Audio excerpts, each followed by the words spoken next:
देखो, इकोनॉमी जो है 9, 10th, 11 तो पूरा पढ़ेंगे अपन। 12th के जो दोनों पार्ट है उसमें भी इम्पोर्टेंट चैप्टर बता दूंगा, क्योंकि उसमें कुछ कुछ चैप्टर ही काम के हैं, सारे काम के हैं नहीं। और जो उसमें भी कुछ स्पेसिफिक जो चीज़ें वही इंपॉर्टेंट है, ऐसा नहीं सारे के सारा कुछ चैप्टर भी रहेगा तो इम्पोर्टेंट, वो भी ज़्यादा ऐसा नहीं है। तो उसको टारगेटेड करके पढ़ेंगे अपन। ज्योग्राफी इम्पोर्टेंट है तो 12th तक ज्योग्राफी अपन पढ़ेंगे। उसके बाद में जो है अपन जो है इस पे पॉलिटी लक्ष्मीकांत इन पे काम करेंगे स्टैंडर्ड बुक पे। पॉलिटी के जो इम्पोर्टेंट चैप्टर रहेगा वो मैं बता दूंगा एनसीईआरटी में जो पढ़ना रहेगा। ज्योग्राफी सर आज भी कराएंगे? क्या हो गया, क्या बोले नगीना? ज्योग्राफी कराएंगे क्या आज? हेलो, करेंगे करेंगे, एक चैप्टर तो पढ़ेंगे ना, एक चैप्टर तो लेके चलना पड़ेगा। इकोनॉमिक ये चैप्टर फिनिश करने के बाद फिर ज्योग्राफी। हाँ, फिर अभी ज्योग्राफी कंप्लीट कर लेंगे, तब अपन ये 9th क्लास ये चैप्टर बचा था इसको तो कंप्लीट कर लेते हैं ना, फिर ज्योग्राफी कंप्लीट करके फिर इकोनॉमी करेंगे। नहीं तो फिर मैं ऐसा होगा ना इकोनॉमी रिकॉर्डिंग क्लास डाल दूंगा, ठीक है, नहीं तो फिर वो ज़्यादा टाइम लग जाएगा इसे। चलो ठीक है। भारत में खाद्य सुरक्षा अवलोकन। देखो, फूड सिक्योरिटी डायरेक्ट मेंस का टॉपिक भी है और पीटी में भी क्वेश्चन आते हैं, ठीक है, तो इम्पोर्टेंट चैप्टर है पीटी प्लस मेंस दोनों के लिए, ठीक है, तो ये चीज़ याद रखना। खाद्य सुरक्षा का अर्थ है सभी लोगों के लिए सदैव भोजन की उपलब्धता, पहुंच और उसे प्राप्त करने का सामर्थ्य। तो अगर आप देखोगे तो GS3 का सीधा टॉपिक है, तो ये डेफिनेशन आप याद कर सकते हो मेंस में लिखने के लिए, डायरेक्ट पूछा भी जाता है इससे, तो ये अच्छी डेफिनेशन है। जब भी अनाज के उत्पादन या उसके वितरण की समस्या आती है तो सहज ही निर्धन परिवार इससे अधिक प्रभावित होते हैं। खाद्य सुरक्षा सार्वजनिक वितरण प्रणाली, स्वास्थ्य की सतर्कता और खाद्य सुरक्षा के खतरे की स्थिति में सरकार द्वारा की गई कार्यवाही पर निर्भर करती है। जैसे याद करोगे कोरोना काल में जब हुआ था तो प्रधानमंत्री करके ऐसे चली थी गरीब कल्याण योजना करके, तो उस टाइम ज़रूरी हो गया था ना कि स्वाभाविक बात है लोगों के पास कोई इनकम का सोर्स रहा नहीं था, तो इसीलिए बोला जाता है। फिर वो किया किस माध्यम से किया, सार्वजनिक वितरण प्रणाली के माध्यम से किया गया, ठीक है। अब बात आती है भाई खाद्य सुरक्षा है क्या। जीवन के लिए भोजन उतना ही आवश्यक है जितना कि सांस लेने के लिए वायु, लेकिन खाद्य सुरक्षा मात्र 2 जून की रोटी पाना नहीं है, बल्कि उसे कहीं अधिक है। खाद्य सुरक्षा के लिए निम्नलिखित आयाम, अब देखो ये इंपॉर्टेंट है, मेरा मानना अगर आप वो खाद्य फूड का बनाओगे ना नोट्स खाद्य सुरक्षा का, तो ये सबसे अच्छा है। देखो यहाँ से पहले डेफिनेशन ले लो, ठीक है, फिर खाद्य सुरक्षा क्या है यहाँ से ये ले लो, इसके आयाम क्या है, डायमेंशन क्या है, बहुत अच्छे मेंस के नोट तैयार हो जाएंगे इससे। खाद्य उपलब्धता का तात्पर्य देश में खाद्य उत्पादन, खाद्य आयात और सरकारी अनाजी भंडारों में संचित पिछले वर्षों के स्टॉक से है, ठीक है। पहली बात अवेलेबिलिटी देखी जाती है, कितना अवेलेबल है अपने पास।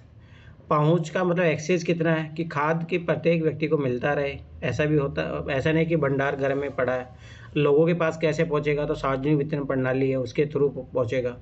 सामर्थ्य का अर्थ है कि लोगों के पास अपनी भोजन आवश्यकता को पूरा करने के लिए पर्याप्त और पौष्टिक भोजन खरीदने के लिए धन उपलब्ध हो।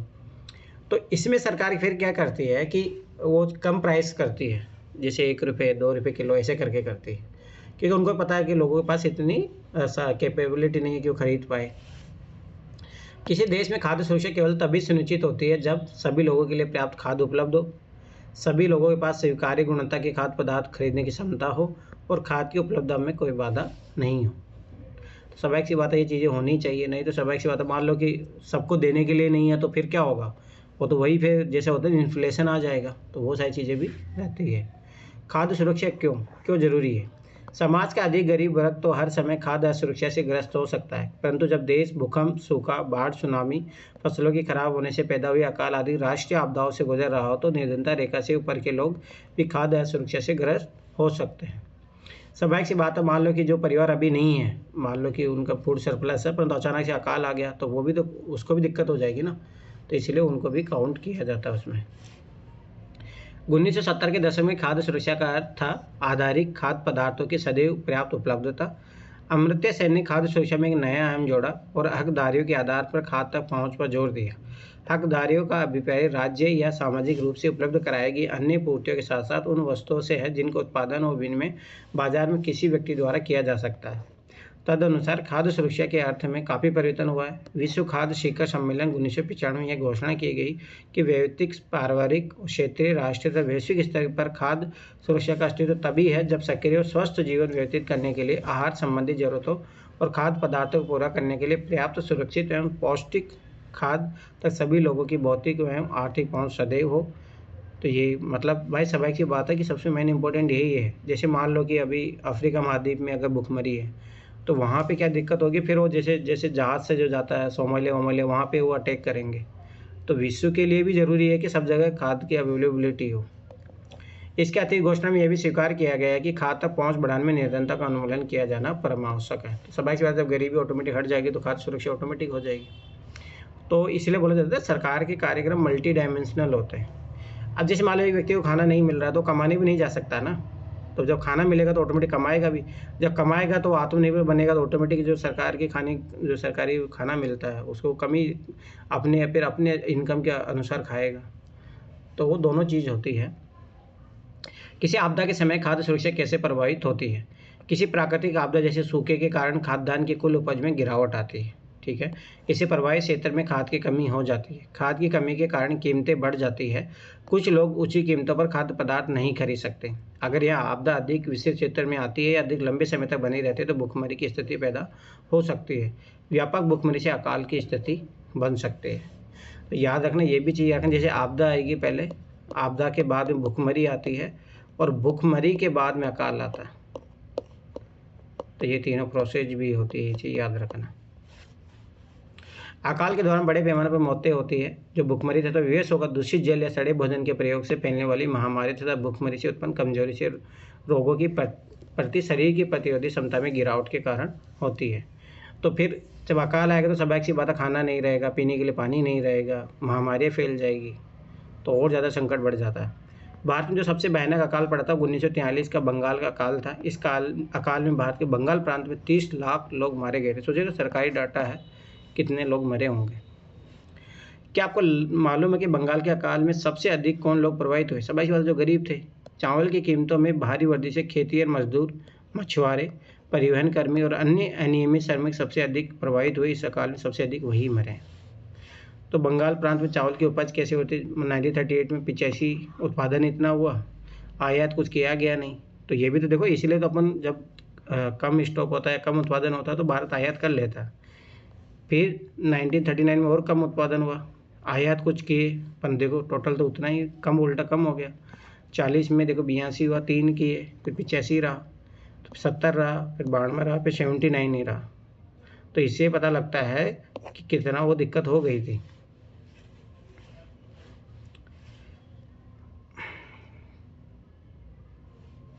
अब वही हो गया स्वाभाविक सी बात। अब देखो भुखमरी से पीड़ित ये लोग रहेंगे तो अभी देखो इस स्थिति में रहेंगे तो कैसे कमाने जा सकते? कोई नहीं कमाएंगा। अब कमाने के लिए वहाँ कुछ रोजगार नहीं बचेगा तो फिर क्या होगा? पलायन बढ़ेगा, माइग्रेशन बढ़ेगा, कुछ काम करेंगे, छोड़ो। भारत में बंगाल जैसा काल पुनः कभी नहीं पड़ा, लेकिन ये चिंता का विषय है कि आज भी उड़ीसा में कालाहांडी तथा काशीपुर जैसे स्थान है जहाँ अकाल जैसी दशा अनेक वर्षों से बनी हुई है। और ऐसी भी सूचना मिली है कि वहाँ भूख के कारण कुछ लोगों की मृत्यु भी हुई है। हाल के कुछ वर्षों में राजस्थान के 12 जिला है राजस्थान कोटा के पास, झारखंड के पालम जिले तथा अन्य सुदूरवर्ती क्षेत्रों में भूख के कारण लोगों की मृत्यु की सूचना मिली है। अतः किसी भी देश में खाद्य सुरक्षा आवश्यक होती है ताकि सदैव खाद्य की उपलब्धता सुनिश्चित की जा सके। अब देखो, ये रामू नाम के कैरेक्टर की कहानी है, तो इसमें बताया जाएगा कि कैसे मतलब लोग भुखमरी का शिकार होते हैं, क्या होता है। रामू जो है रायपुर गांव में कृषि क्षेत्र में एक अनियत खेतिहर मजदूर के रूप में काम करता है। अनियत मतलब कोई फिक्स नहीं है कितने दिन का रोजगार मिलेगा उसको खेत में। उसका सबसे बड़ा बेटा सोमू 10 वर्ष का है। वह भी गाँव के सरपंच सतपाल सिंह के पशुओं को देखभाल करने वाली पाली के रूप में काम करता है। सोमू सरपंच के यहाँ पूरे वर्ष काम करता है और उसे इस काम के लिए सिर्फ 1000 रुपये मिलते हैं। रामू के 3 और बेटे और 2 बेटियां हैं, लेकिन वे अभी बहुत कम उम्र के हैं और वे खेत में काम नहीं कर सकते। रामू की पत्नी सुनहरी भी पशुओं की सफाई करने और गोबर हटाने का काम अंशकालिक करती है। उसे अपने रोजाना काम के बदले आधा लीटर दूध और सब्जियों के साथ कुछ पका खाना मिलता है। अब सोचिए पका खाना कैसे मिलता होगा? जो घर में बच जाता होगा वो देते हैं ना कि इनके लिए चलिए बनता होगा, जो बच जाता दे देते हैं। इसके अलावा व्यस्त मौसम में वह अपने पति के साथ मिलकर खेती में काम करती है और उनकी आमदनी बढ़ जाती है। कृषि एक मौसमी कार्य है और रामू को केवल बुआई, पौधारोपण और फसल की कटाई के समय काम मिलता है। वह वर्ष में फसल तैयार होने और पकने तक की अवधि के दौरान लगभग 4 महीने बेरोजगार रहता है। तब वह दूसरे कार्य में काम की तलाश करता है। कभी कभी उसे ईंट भट्टे में या गांव में चल रहे निर्माण कार्य में काम मिल जाता है। रामू अपने इन प्रयासों से नगद या फिर वस्तु रूप में इतना कमा लेता है कि जिससे वह अपने परिवार के 2 जून के भोजन के लिए जरूरी चीज़ें जुटा सके। बहरहाल जब वह कहीं काम पाने में असफल रहता है तो उसे और उसके परिवार को वास्तव में कठिनाइयों का सामना करना पड़ता है और कभी उसके छोटे बच्चों को भूखे पेट ही सोना पड़ता है। परिवार का दूध तथा सब्जियां भोजन के साथ नियमित रूप से नहीं मिलती है। रामू कृषि कार्य के मौसम प्रकृति के कारण अपनी बेरोजगारी के 4 महीने में खाद की दृष्टि से असुरक्षित रहता है। तो देखो स्वाभाविक सी बात है, अब ऐसे लोगों के लिए तो होनी चाहिए ना योजना, परंतु होता क्या है कि इन लोगों के लिए जो योजना होती है वो लोग उठाते हैं जिनका खूब है, परिवार में कोई जॉब कर रहा है, ये सब कुछ उनका फ़ायदा उठाते हैं, तो वो गलत है। इनका खाना का वो ले जाता है।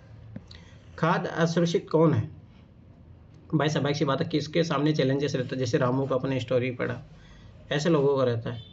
यद्यपि भारत में लोगों के एक बड़ा वर्ग खाद्य एवं पोषण की दृष्टि से असुरक्षित है, परंतु इसमें सर्वाधिक प्रभावित वर्गों में निम्नलिखित शामिल है। भूमिहीन, जो थोड़ी बहुत अथवा नगण्य भूमि पर निर्भर है। पारंपरिक दस्तकार, पारंपरिक सेवाएं प्रदान करने वाले लोग, अपना छोटा मोटा काम करने वाले कामगार और निराश्रित तथा भिखारी। शहरी क्षेत्र में खाद की दृष्टि से असुरक्षित वे परिवार जिनके कामकाजी सदस्य प्राय कम वेतन वाले व्यवसाय और अनियमित श्रम बाजार में काम करते हैं। ये कामगार अधिकतर मौसमी कार्य में लगे हैं और उनकी इतनी कम मजदूरी दी जाती है कि वो मात्र जीवित रह सकते हैं, उससे आगे जा कुछ भी नहीं होगा। अब देखो अहमद की कहानी सुनो, इसका भी ऐसा कहानी होगा। वो देखो वो ग्रामीण पृष्ठभूमि से कहानी थी, अब ये है शहर के आधार पर। अहमद बेंगलोर में रिक्शा चलाता है। वह अपने 3 भाइयों, 2 बहनों और बूढ़े माँ बाप के साथ झुमरी तलिया से आया है। वहाँ एक झुग्गी में रहता है। उसके परिवार के समस्त सदस्यों का पालन पोषण रिक्शा चलाने से होने वाली उसकी प्रतिदिन की आय पर निर्भर है। बहरहाल उसका रोजगार सुरक्षित नहीं है और उसकी आय प्रतिदिन घटती बढ़ती रहती है। कभी कभी वह इतना कमा लेता है कि समस्त दैनिक आवश्यकताओं की चीज़ें खरीदने के पश्चात अपनी आय में से कुछ बचा लेता है। आने दिनों में उसकी मुश्किल से इतना ही कमा पाता जिससे वह दैनिक आवश्यकता की वस्तुएं खरीद सके। सौभाग्यवश अहमद को एक पीला कार्ड प्राप्त हो जो निर्धनता रेखा से नीचे के लोगों को पीडीएस कार्ड है। इस कार्ड से अहमद अपनी दैनिक जरूरतों के उपयोग के लिए पर्याप्त मात्रा में गेहूं, चावल, चीनी और मिट्टी का तेल प्राप्त कर लेता है। वह इन चीज़ों को बाजार की कीमत से आधी कीमत पर प्राप्त कर लेता है। वह अपना मासिक भंडार उस विशेष दिन खरीदता है जिस दिन दुकान निर्धनता रेखा के नीचे के लोगों के लिए खुलती है। इस तरह अहमद अपने उस अपर्याप्त आय से अपने बड़े परिवार की किस तरह पालन पोषण कर रहा है जहाँ वह अकेला कमाने वाला सदस्य है। सोचो, देखो गवर्नमेंट ने एक छोटी सी भूमिका निभाई, अभी से सोचो कभी भुखमरी का शिकार नहीं होगा, तो ये फ़ायदा मिलता है सरकार के छोटे छोटे एफर्ट। इसलिए तो बोला जाता है कि आईएएस बनो तो इसलिए बनो क्योंकि आपका छोटा सा इम्पैक्ट जो बेचारे जो बहुत सारे गरीब लोग हैं, ऐसा ही व्यक्ति है, उनके लिए चमत्कारी परिवर्तन हो सकता है। इसीलिए कभी भी अपनी बोलते हैं कि ईमानदारी से काम करना चाहिए, ऐसे नहीं कि बेईमानी से आप काम कर रहे हो। देखो हर कोई पैसों वालों के लिए तो काम करना चाहता है, पर कोई तो ऐसा भी होना चाहिए ना जो गरीबों के लिए काम करे, तब फायदा है ना। आपकी सर्विस करने क्या मतलब है। ठीक है, आगे देखो। खाद्य पदार्थ खरीदने में असमर्थता के साथ सामाजिक संरचना भी खाद्य की दृष्टि से असुरक्षा में भूमिका निभाती है। अनुसूचित जाति हो, अनुसूचित जनजाति और अन्य पिछड़ी जाति के कुछ वर्ग इनमें से निचली जाति का या तो भूमि का आधार कमजोर होता है या फिर उनकी भूमि की उत्पादकता बहुत कम होती है। वे खाद्य की दृष्टि से शीघ्र असुरक्षित हो जाते हैं। वे लोग खाद्य की दृष्टि से सर्वाधिक असुरक्षित होते हैं जो प्राकृतिक आपदाओं से प्रभावित है और जिन्हें काम की तलाश में दूसरी जगह जाना पड़ता है। कुपोषण से सबसे अधिक महिलाएं प्रभावित होती है। ये गंभीर चिंता का विषय है क्योंकि इससे अजन्मे बच्चों को भी कुपोषण का खतरा रहता है। तो ये बहुत क्रिटिकल इशू है। खाद्य असुरक्षा से ग्रस्त आबादी का बड़ा भाग गर्भवती तथा दूध पिला रही महिला तथा 5 वर्ष से कम उम्र के बच्चों का है। देश के कुछ क्षेत्रों जैसे आर्थिक रूप से पिछड़े राज्य जहां गरीबी अधिक है, आदिवासी और सुदूर क्षेत्र, प्राकृतिक आपदाओं से बार बार प्रभावित होने वाले क्षेत्र आदि में खाद्य की दृष्टि से अशिक्षित लोगों की संख्या आनुपातिक रूप से बहुत अधिक है। वास्तव में उत्तर प्रदेश, पूर्वी और दक्षिण पूर्वी हिस्से, बिहार, झारखंड, उड़ीसा, पश्चिम बंगाल, छत्तीसगढ़, मध्य प्रदेश और महाराष्ट्र के कुछ भागों में खाद्य की दृष्टि से अशिक्षित लोगों की सर्वाधिक संख्या है। जो NFS सर्वे होता है, राष्ट्रीय स्वास्थ्य एवं पारिवारिक सर्वेक्षण के अनुसार जो 1999 में हुआ था, कम से भारत में ऐसी महिला और बच्चों की संख्या 11 करोड़ के लगभग है, कौन से जो कुपोषण के शिकार होते हैं। सबसे बहुत बड़ी संख्या है। ये तो उस टाइम का डाटा है, अभी ये मान के चलो 30 करोड़ लोग होंगे। भुखमरी खाद्य की दृष्टि से असुरक्षा को इंगित करने वाला एक दूसरा पहलू है। भुखमरी गरीबी की एक अभिव्यक्ति मात्र नहीं है, यह गरीबी लाती है। इस तरह खाद्य की दृष्टि से सुरक्षित होने से वर्तमान में भुखमरी समाप्त हो जाती है और भविष्य में भुखमरी का खतरा कम हो जाता है। भुखमरी के दीर्घकालिक और मौसमी आयाम होते हैं। दीर्घकालिक भुखमरी मात्रा और गुणवत्ता के आधार पर अपर्याप्त आहार ग्रहण करने के कारण होती है। गरीब लोग अपनी अत्यंत निम्न आयु और जीवित रहने के लिए खाद्य पदार्थ खरीदने में अक्षमता के कारण दीर्घकालिक भुखमरी से ग्रस्त होते हैं। मौसमी भुखमरी फसल उपजाने और काटने के चक्कर से संबंध है। यह ग्रामीण क्षेत्रों की कृषि क्रियाओं की मौसमी प्रकृति के कारण तथा नगरीय क्षेत्रों में अनियमित श्रम के कारण होती है। जैसे बरसात के मौसम में अनियमित निर्माण श्रमिकों को कम काम रहता है। इसी तरह भुखमरी तब होती है जब कोई व्यक्ति पूरे वर्ष काम पाने में अक्षम रहता है। तो यहाँ पे देखो भुखमरी के भी टाइप बताए गए, जैसे बेरोजगारी होती है वैसे ही भुखमरी भी है, इसके भी टाइप है, तो ये चीज़ याद रखना। ठीक है, तो मौसमी और दीर्घकालिक भुखमरी है, तो इसमें कैसे क्या हुआ है देखो। अगर अपने बहुत पुराना डाटा है, पर मेरा मानना है कि जब अगर मान लो ऐसा कोई आए, अगर आपके नए डाटा हो तो ऐसे टेबल फॉर्मेट में दर्शाना चाहिए मेंस में, तो आपके अच्छे नंबर मिलने के चांसेस रहते हैं। तो ये चीज़ याद रखना। तो इसमें ये दिखाया कि मौसमी इतनी थी पर धीरे धीरे मौसमी कम हो गई है। दीर्घकालिक जो गरीबी वो भी कम हुई है, टोटल में भी कमी आई है ग्रामीण शहरों में, पर शहरी क्षेत्र में भी अच्छी खासी कमी आई है। तो मतलब कमी तो हो ही रही है, वो अपन ने देखा भी था। स्वतंत्रता के बाद खाद्यान्नों में आत्मनिर्भर होना भारत का लक्ष्य रहा। स्वतंत्रता के पश्चात भारतीय नीति निर्माताओं ने खाद्यान्नों में आत्मनिर्भरता प्राप्त करने के सभी उपाय किए। भारत ने कृषि में एक नई रणनीति अपनाई जिसका परिणति हरित क्रांति में हुई, विशेषकर गेहूं और चावल के उत्पादन में। तत्कालीन प्रधानमंत्री इंदिरा गांधी ने जुलाई 1968 में गेहूं क्रांति शीर्षक से एक विशेष डाक टिकट जारी कर कृषि के क्षेत्र में हरित क्रांति की प्रभावशाली प्रगति को आधिकारिक रूप से दर्जा किया। गेहूं की सफलता के बाद चावल के क्षेत्र में सफलता की पुनरावृत्ति हुई। बहरहाल अनाज की उपज में वृद्धि समानुपातिक नहीं थी। उत्तर प्रदेश और मध्य प्रदेश में सर्वाधिक वृद्धि हुई, जो कि 44.01 और 30.21 करोड़ टन क्रमशः 2015-16 में। 2015-16 में कुल अनाजों का उत्पादन 252.22 करोड़ टन है। वर्ष 2016-17 में कुल अनाजों का उत्पादन 275.68 करोड़ टन है। गेहूं के उत्पादन उत्तर प्रदेश में मध्य प्रदेश में उल्लेखनीय वृद्धि हुई है, जो कि 26.87 और 17.69 करोड़ टन क्रमशः 2015-16 में। ये को डाटा याद रखने की जरूरत नहीं, बस एक आइडिया होना चाहिए कि प्रोडक्शन बढ़ रहा है। दूसरी तरफ पश्चिम बंगाल उत्तर प्रदेश में चावल के उत्पादन में उल्लेखनीय वृद्धि 15.75 एवं 12.51 करोड़ टन क्रमशः 2015-16 में हुई है। तो ये है कि हरित क्रांति का प्रभाव सब जगह एक जैसा नहीं रहा है, कुछ क्षेत्र विशेष में ही उसका फायदा मिल पाया। भारत में खाद्य सुरक्षा। 70 के दशक के प्रारंभ में हरित क्रांति के आने के बाद से मौसम की विपरीत दशाओं के दौरान भी देश में अकाल नहीं पड़ा है। देश भर में उपजाई जाने वाली विविध फसलों के कारण भारत पिछले 30 वर्षों के दौरान खाद्यान्नों के मामले में आत्मनिर्भर बन गया है। सरकार द्वारा सावधानीपूर्वक तैयार की गई खाद्य सुरक्षा व्यवस्था के कारण देश में खराब मौसम स्थितियों के बावजूद अथवा किसी अन्य कारण से अनाज की उपलब्धता और सुनिश्चित हो गई है और भी सुनिश्चित हो गई है। इस व्यवस्था के दो घटक है, बफर स्टॉक।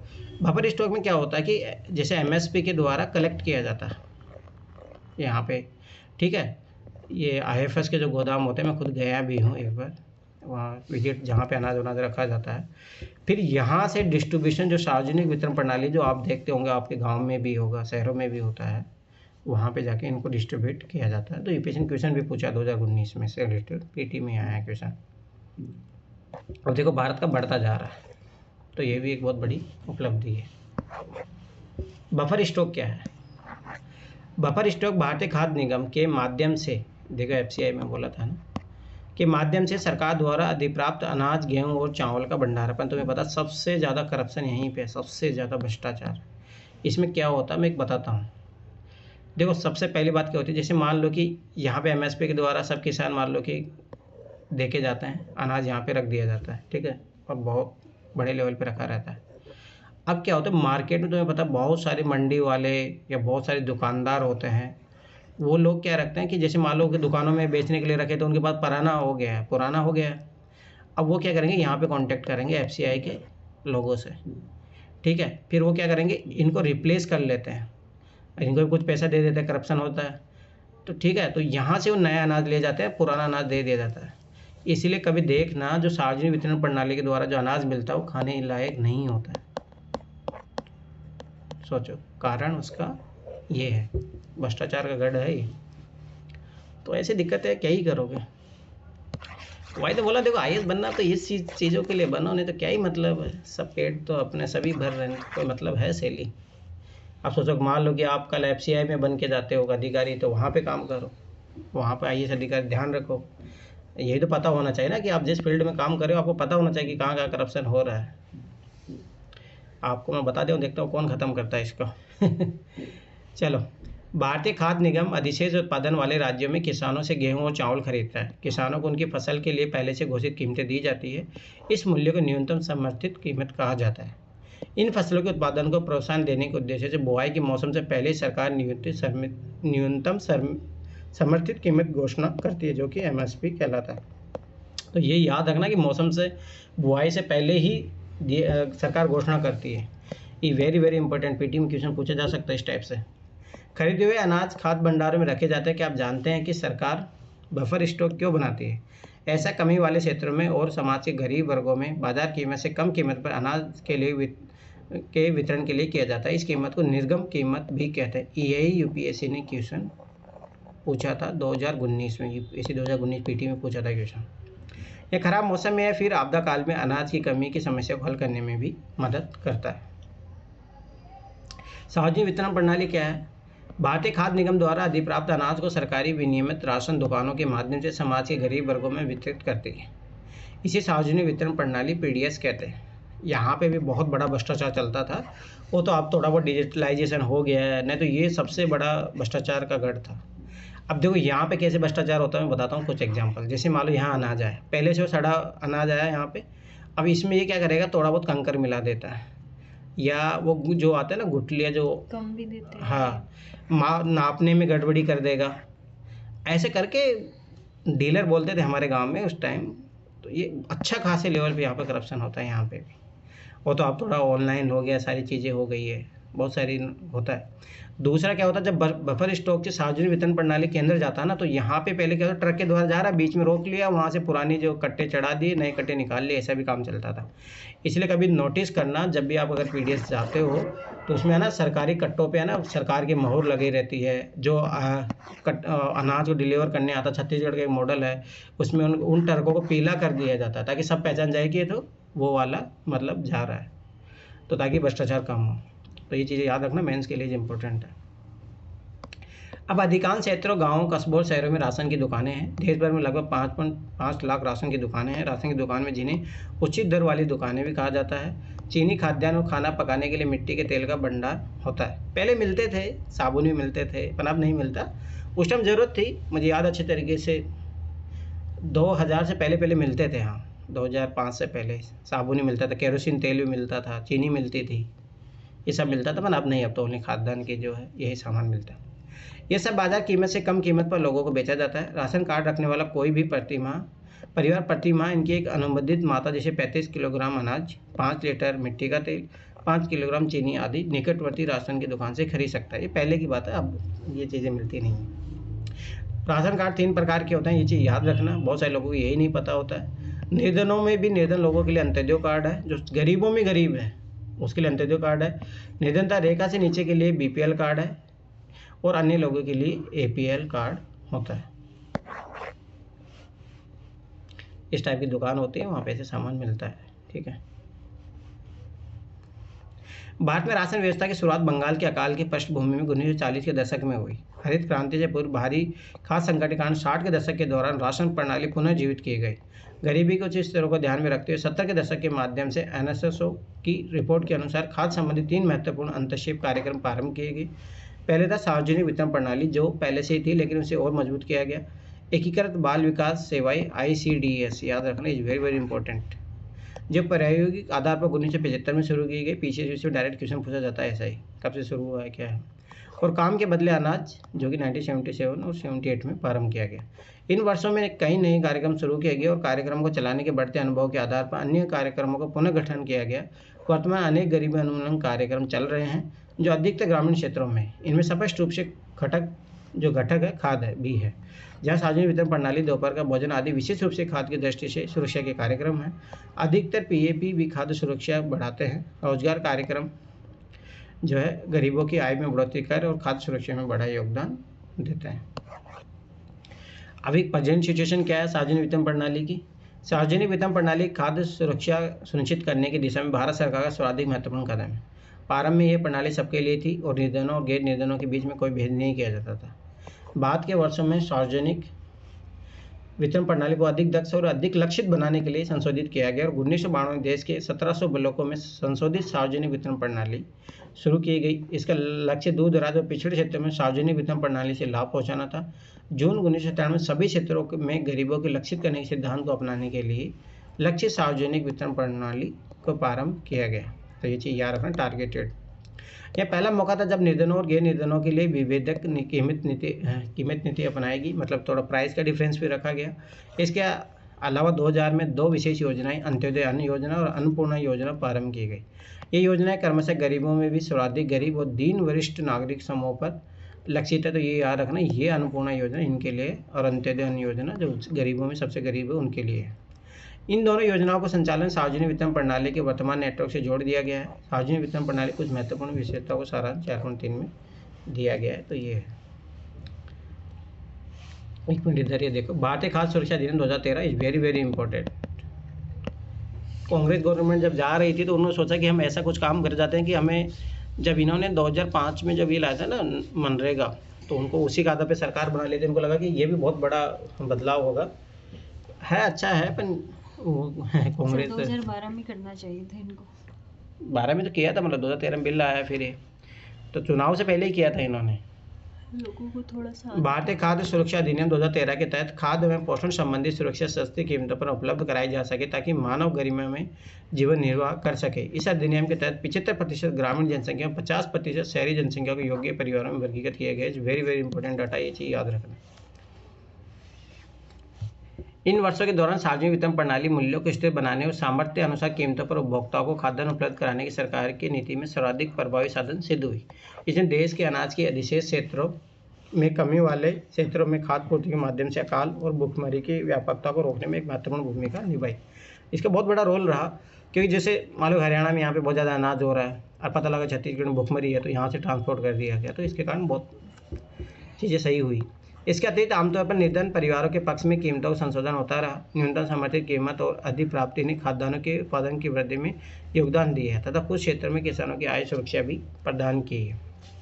तथापि सार्वजनिक वितरण प्रणाली को अनेक आधारों पर कड़ी आलोचना का सामना करना पड़ा। अब वो कमियाँ क्या है? अनाजों में ठसाठस भरे अन्न भंडारों के बावजूद भुखमरी घटनाएं हो रही है, ये बात भी सही है। एफसीआई के भंडार अनाज से भरे हैं, कहीं अनाज सड़ रहा है तो कुछ स्थानों पर चूहे अनाज खा रहे हैं, तो ये चीज़ भी याद रखना। केंद्रीय पूल में खाद्यान्न का स्टॉक और इसकी मौजूदा मानदंडों में अंतर को दर्शाती है। एक बार इधर देखो, पहले ये देखो, सबसे पहले आई थी सार्वजनिक वितरण प्रणाली 1992 तक। इस टाइम सबको दिया जाता था इसका लाभ, और उस टाइम रेट ये था, गेहूं का इतना था, चावल का इतना था। फिर आया संशोधित सार्वजनिक वितरण प्रणाली 1992 में, पिछड़े ब्लॉक के लोगों को दिया गया। मात्रा डिसाइड की कि 20 किलो दिया जाएगा, ठीक है, गेहूँ का प्राइस इतना था, चावल का इतना था। फिर लक्ष्य सार्वजनिक वितरण प्रणाली आई 1997 में। इसमें टारगेटेड किया गया तो निर्धन और गैर निर्धन, बीपीएल एपीएल हो गया। 35 केजी फिक्स किया गया, और बीपीएल के लिए गेहूं का प्राइस इतना, चावल के लिए इतना, एपीएल के लिए इतना, क्योंकि एपीएल थोड़ा पैसे वाले लोग हो तो उनके लिए। फिर अंत्योदय अन्न योजना जो गरीबों में भी गरीब है, निर्धनों में सबसे निर्धनतम 2002 में शुरू किया गया था। 35 के देखा, पर इनकी प्राइस और कम रख दी गई। देखो, इसे कंपेयर करो, थोड़ा आइडिया लगेगा आपको। अन्नपूर्णा योजना आई 2000 में, दीन वरिष्ठ नागरिकों के लिए, जो बूढ़े व्यक्ति होते हैं उनके लिए 10 किलो खाद्यान्न निःशुल्क, ये एकदम फ्री में दिया गया। राष्ट्रीय खाद्य सुरक्षा अधिनियम आया 2013 में। योग्य परिवार जो भी है 5 रुपये प्रति केजी के हिसाब से प्रत्येक पर्सन के लिए। तो इसमें गेहूं का प्राइस 2 रुपये, चावल का 3 रुपये, अनाज का 1 रुपये रखा गया। तो ये भी एक अच्छी योजना थी।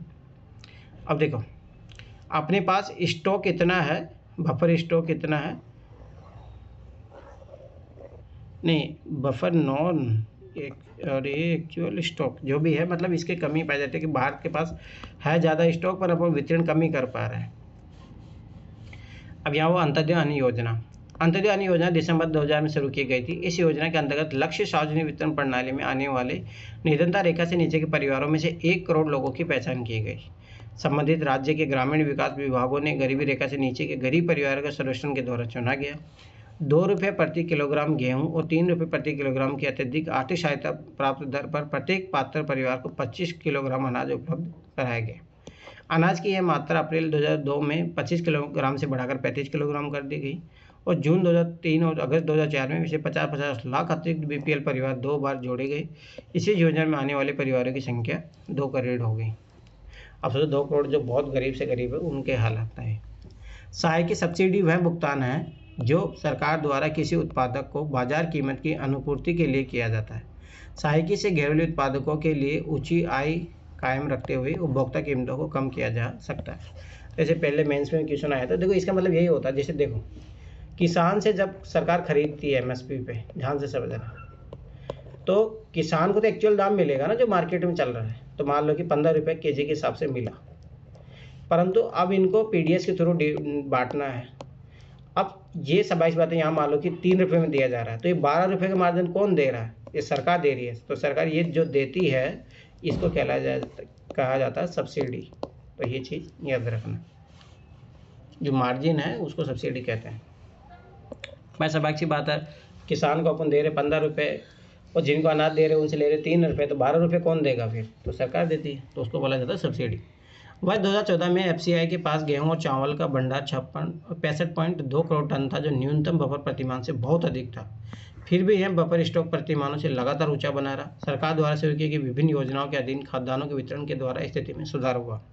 अनाज वितरण से हालात सुधरे। इस बात पर आम सहमति है कि बफर स्टॉक उच्च स्तर बेहद अवांछनीय है और यह बर्बादी भी है। सब बात वहाँ सड़ जाता है, चूहे खाते रहते हैं। विशाल खाद्य स्टॉक का भंडारण बर्बादी और अनाज की गुणवत्ता में ह्रास के अतिरिक्त उच्च रख रखाव लागत के लिए भी जिम्मेदार है। हाँ, स्वाभाविक सी बात है, मेंटेन कॉस्ट लगती है, ये सारी चीज़ें। न्यूनतम समर्थित कीमत को कुछ वर्षों के लिए स्थिर रखने पर गंभीरता से विचार करना चाहिए, परंतु याद रखना कि अगर ये करोगे तो फिर किसान जैसे अभी आंदोलन पे आ गए वैसे आंदोलन पे आएंगे। तो इस सरकार के लिए बहुत बड़ी चिंता का विषय है। अभी वर्धित न्यूनतम समर्थित कीमत पर अनाज की अधिक खरीदारी प्रमुख अनाज उत्पादक राज्यों जैसे पंजाब, हरियाणा और आंध्र प्रदेश की ओर से डाले गए दबावों का नतीजा है। और अभी भी देखो इन्हीं का ही राज्यों का ही दबदबा है एमएसपी में। इसके अलावा चूंकि खरीदारी कुछ समृद्ध क्षेत्रों जैसे पंजाब, हरियाणा, पश्चिम उत्तर प्रदेश, आंध्र प्रदेश और कुछ सीमा तक पश्चिम बंगाल में मुख्यतः 2 फसलों गेहूं और चावल तक सीमित है। न्यूनतम समर्थित कीमत में वृद्धि ने विशेषतः खाद्यान्नों के अधिशेष वाले राज्यों के किसानों को अपनी भूमि पर मोटे अनाजों की खेती समाप्त कर धान और गेहूं उपजाने के लिए प्रेरित किया है, जबकि मोटे अनाज गरीबों का प्रमुख भोजन है। धान की खेती के लिए सघन सिंचाई से पर्यावरण और जल स्तर में गिरावट भी आई है। इसी इन राज्यों में कृषिगत विकास को बनाए रखने में खतरा पैदा हो गया। सब जब चावल का तुम करोगे तो ज़मीन से पानी निकालोगे। पंजाब, हरियाणा पे दिक्कत क्यों? यही कारण है। न्यूनतम समर्थित कीमतों को बढ़ने से सरकार के खाद्यान्नों की वसूली अनुरक्षण लागत बढ़ गई है। एफसीआई की बढ़ती परिवहन और भंडार लागत ने इसे और बढ़ा दिया है। तो स्वाभाविक सी बात है कि सरकार किसानों से पहले मान लो 12 रुपये खरीदी थी, अब 15 रुपये में खरीद रही है। फिर उसके बाद में ट्रांसपोर्ट कॉस्ट, एफसीआई की जो वहाँ रखने की लागत है और मालूम कितना तुम एरिया कवर कर रहे हो, ऑफिसर रख रहे हो, दवाइयाँ, ये सारी चीज़ें, तो वो भी तो कॉस्ट लगेगी ना सरकार को। एनएसओ ने नंबर 558 की रिपोर्ट के अनुसार ग्रामीण भारत में प्रति व्यक्ति चावल की खपत 6.38 किलोग्राम वर्ष 2004-05 से घटकर 5.98 किलोग्राम वर्ष और 2011-12 में हो गया। नगरीय भारत में प्रति व्यक्ति प्रति माह चावल की खपत 4.71 किलोग्राम से घटकर 4.49 किलोग्राम है 2011-12 में हो गया। प्रति व्यक्ति पीडीएस चावल की खपत 2004-05 से लेकर 2011-12 तक ग्रामीण भारत में दोगुनी हुई है। कौन है अब?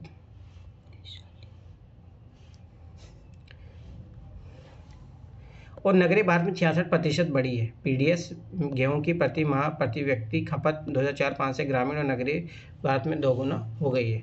पीडीएस डीलर अधिक लाभ कमाने के लिए अनाज को खुले बाजार में बेच रहा है। देखो मैं बता रहा था, अब देखो यहाँ पे सब करप्शन के कारण बताए जाएंगे कौन कौन से कारण हैं। खुले बाजार में बेचना, जो वो अनाज आता है उसको खुले बाजार में बेच देते हैं। राशन दुकानों में घटिया अनाज बेचना, देखो मैं बोल रहा था ना, रिप्लेस करना।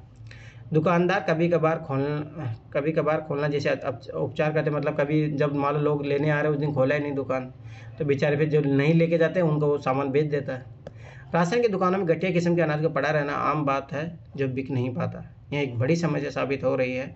जब राशन की दुकान इन अनाजों को बेच नहीं पाती है तो एफसीआई के गोदामों में अनाज का विशाल स्टॉक जमा हो जाता है। हाल के वर्षों में एक और कारण से सार्वजनिक वितरण प्रणाली में गिरावट आई है। पहले प्रत्येक परिवार के पास निर्धन या गैर निर्धन राशन कार्ड था, जिसमें चावल, गेहूं, चीनी आदि वस्तुओं के निश्चित कोटा रहता था। ये प्रत्येक परिवार को एक समान निम्न कीमत पर बेचे जाते थे।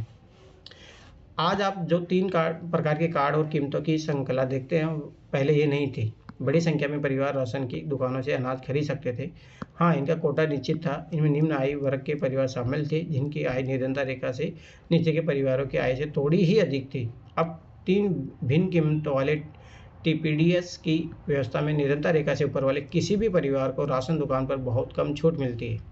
एपीएल परिवारों के लिए कीमतें लगभग उतनी ही ऊंची है जितनी खुले बाजार में है, इसलिए राशन की दुकान से इन चीज़ों की खरीदने के लिए उनका बहुत कम प्रोत्साहन प्राप्त है।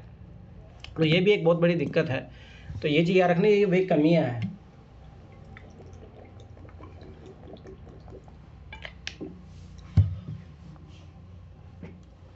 अब इसमें थोड़ा बहुत बताएंगे कि कैसे सुधार होना चाहिए।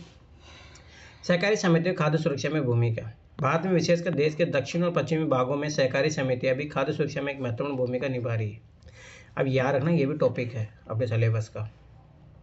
सहकारी समितियां निर्धन लोगों को खाद्यान्न की बिक्री के लिए कम कीमत वाली दुकानें खोलती है। उदाहरणतः तमिलनाडु में जितनी राशन की दुकानें उनमें से करीब 94% सहकारी समितियों के माध्यम से चलाई जा रही है। अब देखो, सहकारी समिति के माध्यम से चलाई जाएगी ना तो करप्शन नहीं होगा, सबसे बड़ा फायदा ये है। दिल्ली में मदर डेयरी उपभोक्ताओं को दिल्ली सरकार द्वारा निर्धारित नियंत्रित दरों पर दूध और सब्जियां उपलब्ध कराने में तेजी से प्रगति कर रही है। गुजरात में दूध तथा दुग्ध उत्पादों में अमूल एक और सफल सहकारी समिति का उदाहरण है।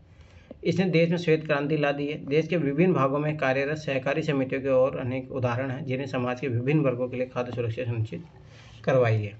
इसी तरह महाराष्ट्र में एकेडमी ऑफ डेवलपमेंट साइंस ने विभिन्न क्षेत्रों में अनाज बैंकों की स्थापना के लिए गैर सरकारी संगठनों के नेटवर्क में सहायता की है। एडीएस गैर सरकारी संगठनों के लिए खाद्य सुरक्षा के विषय में प्रशिक्षण और क्षमता निर्माण कार्यक्रम संचालित करती है। अनाज बैंक अब धीरे धीरे महाराष्ट्र के विभिन्न भागों में खुलते जा रहे हैं। अनाज बैंकों की स्थापना गैर सरकारी संगठनों के माध्यम से उन्हें फैलाने और खाद्य सुरक्षा पर सरकार की नीति को प्रभावित करने में एडीएस की कोशिश रंग ला रही है। एडीएस अनाज बैंक कार्यक्रम को एक सफल और नए प्रकार के खाद्य सुरक्षा कार्यक्रमों के रूप में स्वीकृति मिली है। तो ऐसे आप ये जो केस स्टडी के रूप में कहीं पे भी डाल सकते हो, ऐसे में भी डाल सकते हो अगर इस टाइप का कोई टॉपिक आता है। तो ये आपकी 9th क्लास की एनसीईआरटी जो है कंप्लीट हो गई है। ठीक है।